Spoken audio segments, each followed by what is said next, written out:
What's going on, everybody?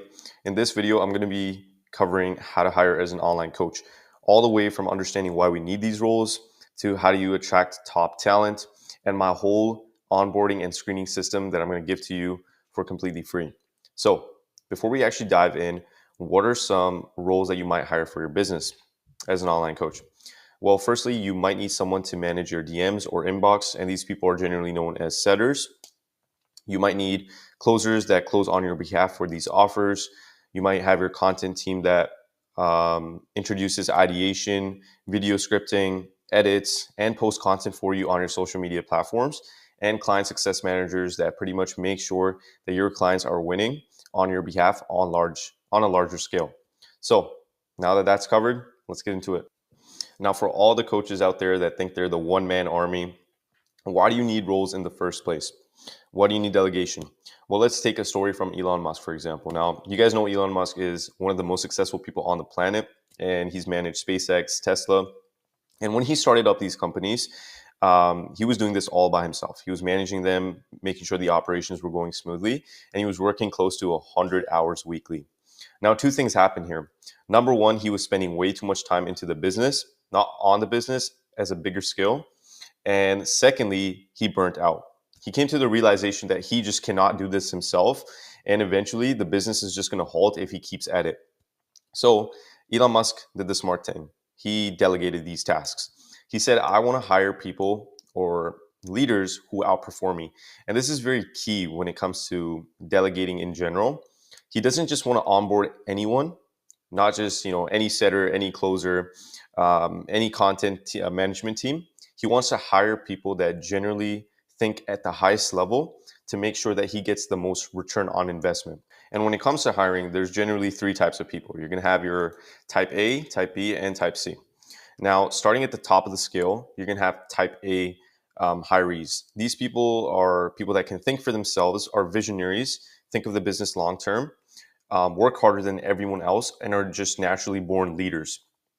These people are hard to find, but if you place them in your business, they generally bring 100 to 200x just in their role alone, and then 10 to 20x in the business. Right below them, we have the type B people. These are people that are great at their work, they excel at their work. However, they cannot think for themselves and they cannot think for the business long term. And then you generally have your type C people, and these are just one offs, good for certain tasks, not the best at what they do, nor can they think for themselves. Now, it's pretty self-explanatory which people you want to hire for your business, and that's going to be type A people. Now, when it comes to hiring type A people, let's say you do hire a type A person for a role, and we bring in Musk's example of how he's working at SpaceX and Tesla. Let's say Musk can only allocate 3 hours daily to SpaceX and Tesla, and then you have a type A person who can generally work at the same performance level as Musk, and we add an additional 5 hours into his workload. Now, it's pretty inevitable that type A is generally just going to take over the business and do way better than Musk. And that's why, as an online coach, you want to make sure that you hire the best people possible so that they hire the best people possible in the future and also bring the most return on investment. Now, we kind of covered why do you need these roles? Well, where do you actually find top talent in the first place? And I like to give a little example here of a big circle divided into three. Let's say you're an online coach here. Let's draw you real quick. Boom, that's you. All right. This is generally going to be the circle of hiring around you. You're going to have your insiders, you're going to have lurkers, and you're going to have outsiders. Now, insiders, pretty self-explanatory. These are people you generally know in your circle and you can go to if you're hiring for a certain task. An example I can think of is, let's say you are hiring for a thumbnail editor in your business, right? And let's say you already have like a video editor in place. That's probably going to be the first point of contact you're going to have. You can probably reach out to them and explain how you need someone hired for thumbnails. And since you already edit my videos, why don't you just take over my thumbnails as well? Okay. So these are people that you can trust the most because they've generally worked with you. You can trust them and you can hire them the fastest. So these are like the best people to go to when it comes down to it. And at the second level, you're going to have people known as lurkers. Now, these are people that you generally don't know yourself personally. However, your insiders know these people. So they're part of your network, but you just have to look a little over the horizon. So coming back to that thumbnail example, let's say you went to your video editor, you asked him for, hey man, can you do these thumbnails for me? And your insiders say, hey man, honestly, I don't really do thumbnails. However, I know somebody that can actually do it really well, and I can refer him to you. You guys can get connected. Now, what happens here is your insiders generally hold a reputation for you because they're working with you for so long. Now, what happens is they're not going to just recommend anyone off the bat. Okay, they're generally going to recommend the best people they know that can get the tasks done. So you can also trust lurkers a lot, and it's pretty simple to onboard them. You just probably have to get on a call once or get into a quick chat, talk about their work experience, talk about what they've done, talk about the task in hand, and generally onboard them from there. So these people are also good to go. Now, lastly, we have outsiders. Now, these are people you just don't know at all. So let's say, again, you're hiring for a thumbnail role. You've looked in your insiders, you've looked at your lurkers, nothing there. Now you're kind of stuck at hiring people from outsourcing people from somewhere else. So this is where you go into Fiverr, you go into mentorship groups, you go into group chats, you go on social media platforms. This is where you find talent to hire.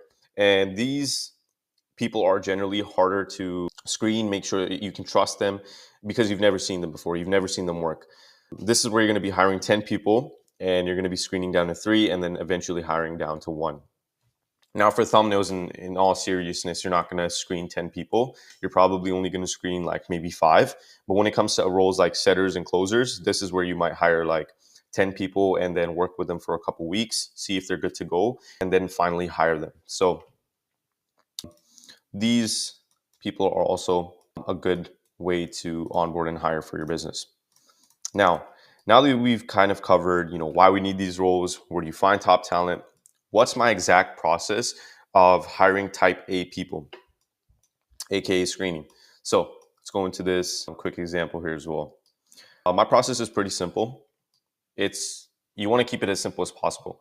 You don't want to keep it overly complicated because you're going to get lost. So my first process is I go into interviews. So let's say I have 10 people that I'm hiring for a role. I'm going to host an interview with all of them around probably the same time. And this is just to see if these people are serious about the role, what they bring to the table, their experience, get to know them. Do I even like them in the first place? And from here, let's say I have 10 people in here. I'm going to have my qualifiers.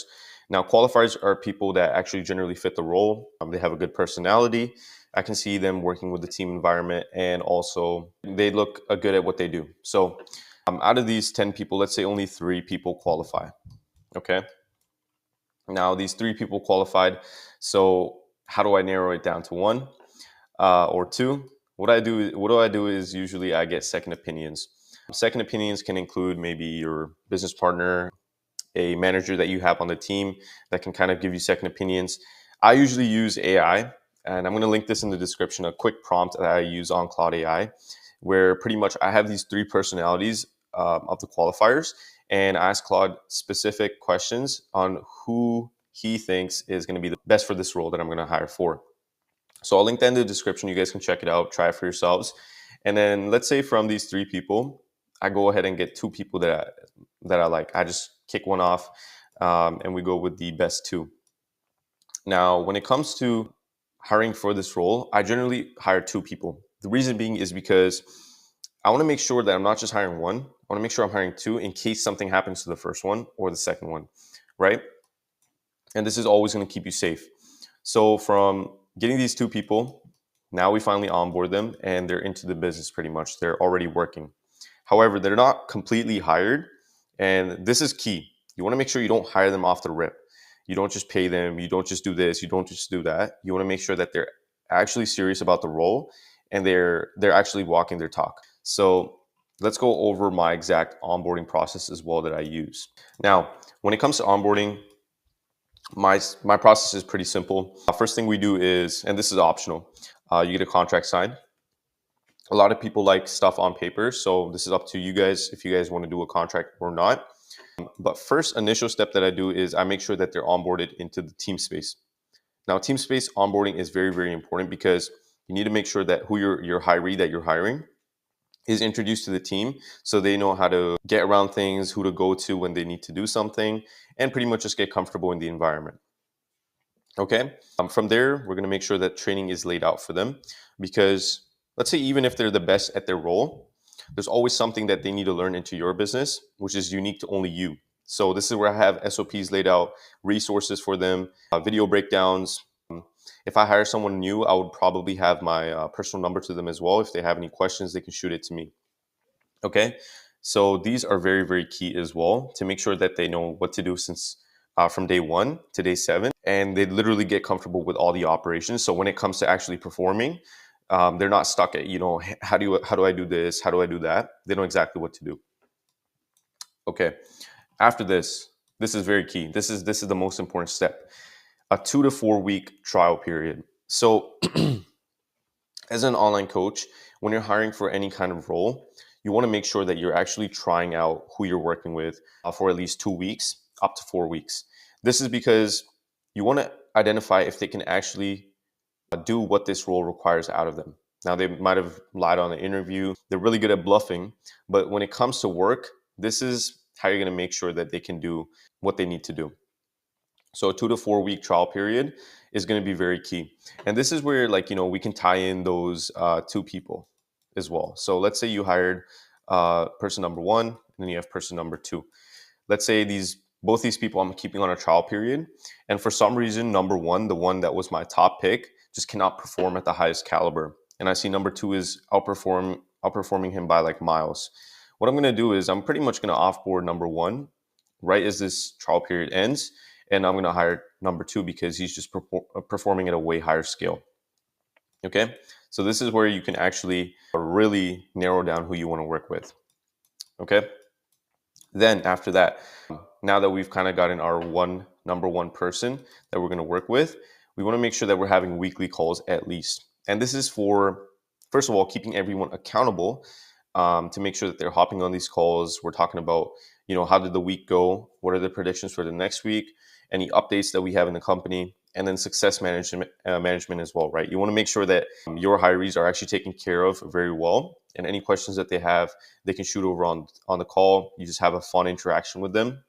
And it just goes a long way from there.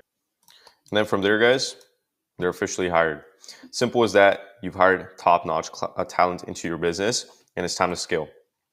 Now, we've covered why do you need these roles, where do you find top talent, my exact screening process, and onboarding process as well.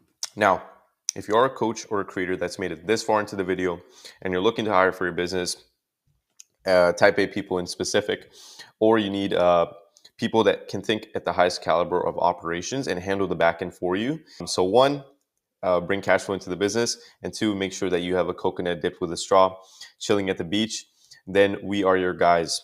Now, what we're doing for any coach or creator online is we have a link in the description where you can book in a call with us. Pretty much on this call, we're going to discover how we can implement this into your business. So if you are interested, there's that link in the description to book in a call with us, and we'll see you in the next one. Peace.